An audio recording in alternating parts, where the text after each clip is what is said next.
अस्सलामुअलैकुम मुंहिंजा यूट्यूब साथियों में तव्हां ख़ुशि ऐं ख़ैर सां हूंदा।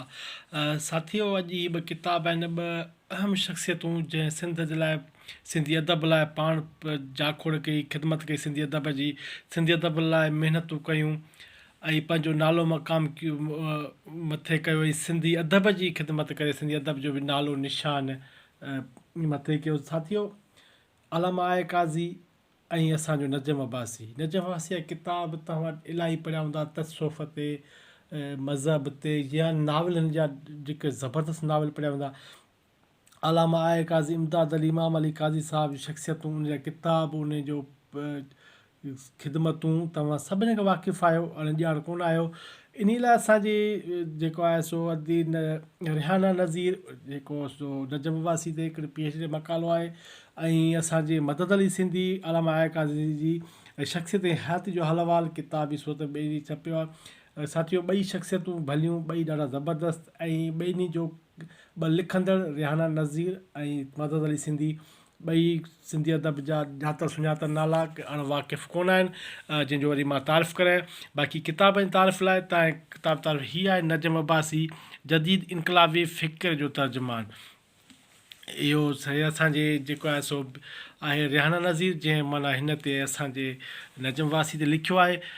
मकाना निगारी मुहतरमा अदी रिहाना नज़ीर हिन तहक़ीक़ी ज़रिए नजम अब्बासी जी अफ़सानी तख़लीक़ ऐं तालीम जे अमल खे फ़न ऐं फ़िक्र जी ॾिस में पाकिस्तानी तारीख़ ऐं सिंध जे बदिलंदड़ सियासी, समाजी, सक़ाफ़ती लाड़नि में रुझाननि जो ओलड़ो ईमानदारी ऐं शिदत सां पसायो आहे।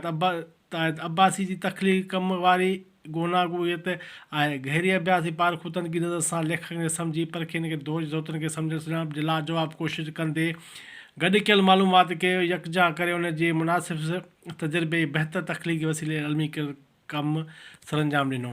हीअ असांजो जेको आहे सो डा जेठो लालवाणी उन ते लिखिया आहिनि। साथियो, किताब सॼी सिंध में आराम सां मिली थो वञे। हीअ दोस्तो नजम अब्बासी जदीद इनकलाबी फ़िक्र जो तर्जुमान PhD लाइ पेश कयल तहक़ीक़ी मक़ालो। हीअ PhD थीसिस आहे डॉक्टर रिहाना जी, जंहिं माना जेको आहे साथियो हीअ किताब मिले थो, पर क़ीमत वरी न डबल कई आहे, क़ीमत थोरी हथ चिंबड़ आहे, बसि वॾी महिनत कई आहे। क़ीमत अगरि मिली थो वञे तव्हांखे त पढ़ी सघो था।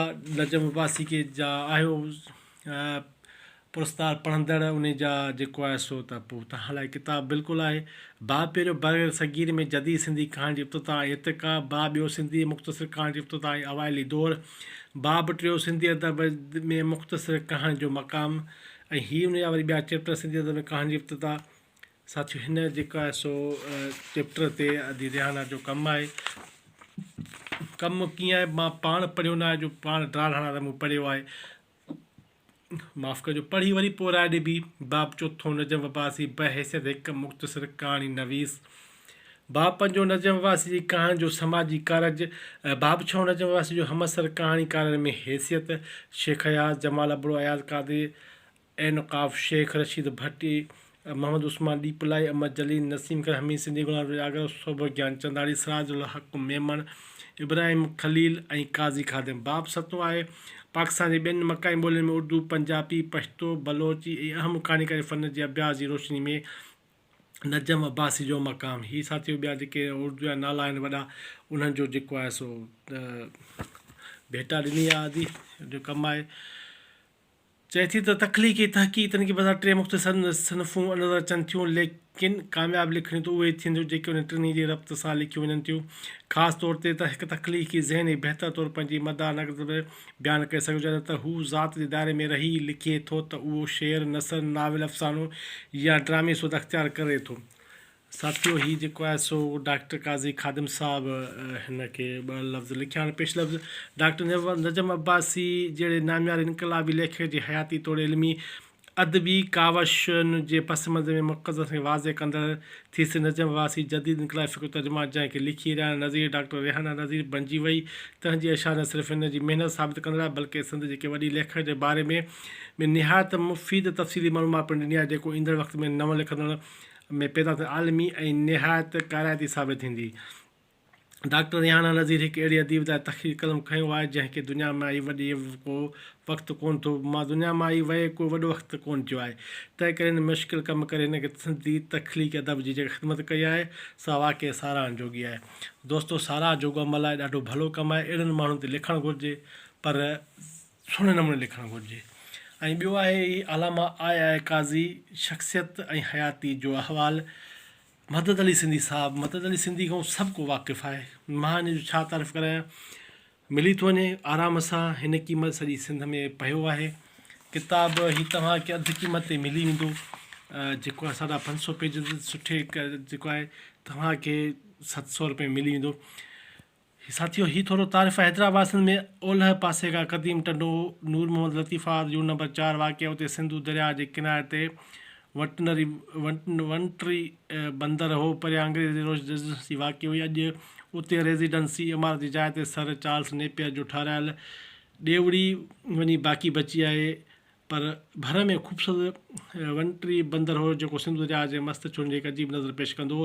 हैदराबाद जा क़दीम राह अक्सर घुमण लाइ वंटरी बंदर वेंदा हुआ। अलामा काज़ी साहब अक्सर वंटरी बंदर सैर करणु वेंदो। काज़ी साहब लंडन मां 16 फरवरी 1951 हिकु ख़त डॉक्टर नबी बख्श काज़ी खे लिखी पुछो त हैदराबाद जा रस्ता अञा साॻिया आहिनि, ख़ासि तरह वंटरी बंदर। डॉक्टर अमीना खमीसा में लिखियो आहे त हिकु भेरो चांडो की राति में काज़ी साहब वंटरी बंदर घुमणु वियो। 13 अप्रैल 1960 मंझंदि धारे काज़ी साहब रिक्शा में चढ़ी गिद्दू बंदर वारे रस्ते खां वंटरी बंदर आयो, जितां पोइ राति जो सिंधु दरिया जे कप ते संदसि मड़द वियो। अॼु न वंटरी बंदर आहे न वरी काज़ी साहब, रहे नालो अलाह जो, वया जे हैंगलोर त करम मिलंदी कापड़ी। साथियो ही उहो आहे जंहिंजे बारे में ही वंटरी मशहूरु आहे।